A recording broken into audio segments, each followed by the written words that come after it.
அனைவருக்கும் வணக்கம். தெய்வீக பலன்கள் சேனல் சார்பாக தங்களை அன்புடன் வரவேற்கிறோம். இன்று நம் காணொலியில் காண விரும்புவது வளர்பிறை சஷ்டியில் விரதம் இருந்தால் என்ன கிடைக்கும் என்பதை பற்றி இந்த காணொலியில் விரிவாக பார்க்கலாம். வாருங்கள் காணொலிக்கு செல்லலாம். மறக்காமல் ஒரு சப்ஸ்கிரைப் செய்யவும்.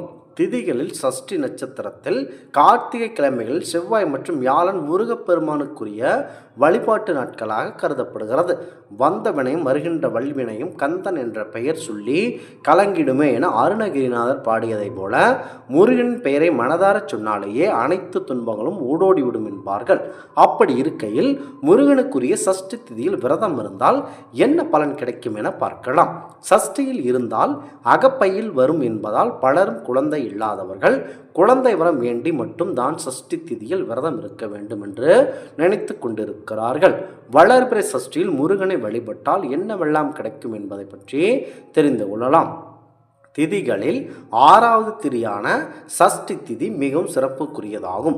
அது ஆறுமுக கடவுளான முருகப்பெருமானை விரதம் இருந்து வழிபட்டு அவரின் அருளை பெறுவதற்கான நன்னாளாகும். இந்த ஐப்பசி மாதத்தில் வரும் கந்த சஷ்டி மகா கந்த சஷ்டி பெருவிழாக கொண்டாடப்படுகிறோம். இந்த 6 நாட்களும் ஏராளமானவர்கள் விரதம் இருந்து முருகப்பெருமானை வழிபடுவது உண்டு. இது தவிர மாதந்தோறும் வரும் சஷ்டி திதிகளிலும் பலரும் தங்களின் குறை தீர விரதம் இருப்பது உண்டு. வளர்பிறை தேய்பிறை என மாதத்திற்கு 2 சஷ்டி திதிகள் வருகின்றன.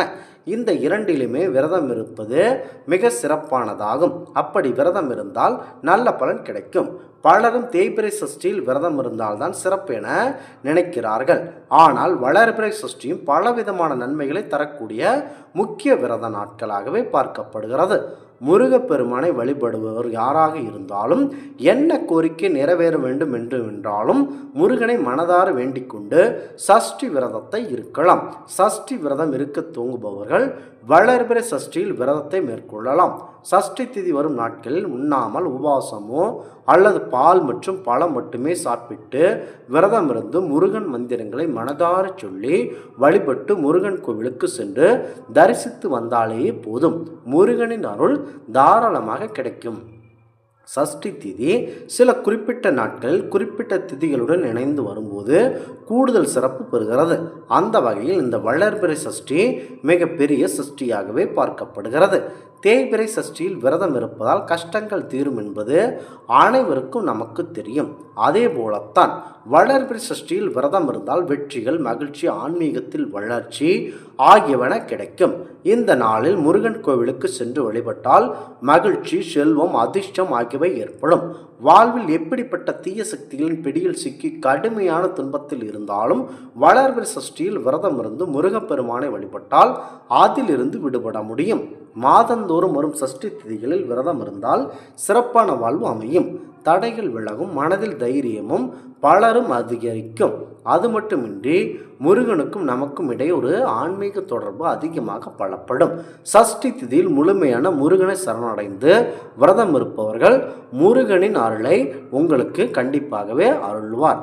முருகனின் அருளும் முருகன் அருளும் உள்ளத்தின் அன்பிற்கும் நெருக்கமானவராகவே இருப்பீர்கள். குறிப்பாக ஓம் சரவண பவ என்னும் முருகனுக்குரிய சாஷ்டாஸ்திர மந்திரத்துக்குள் 60 கோடி புண்ணிய தீர்த்தங்களும் அடக்கம் என சொல்லப்படுகிறது. இதனால் முருகனின் திருநாமத்தை நினைத்தாலேயே அத்தனை புண்ணிய நதிகளிலும் நீராடிய பலன் கிடைத்துவிடும் என சொல்லப்படுகிறது.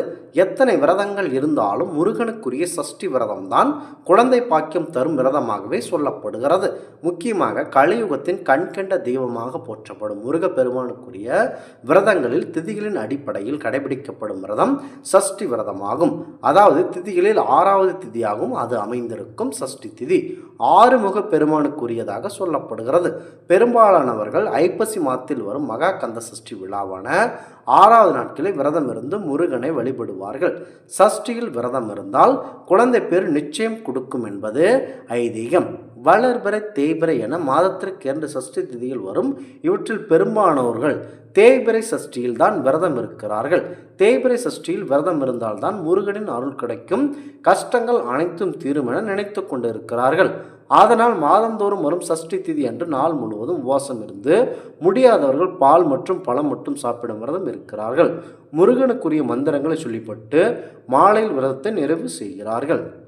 குறிப்பாக வளர்பிறை தேய்பிறை என இந்த இரண்டு பட்சத்திலும் எதில் வரும் சஷ்டி திதியில் விரதம் இருந்தால் அதிக பலன் கிடைக்கும் என குழப்பம் உண்டு.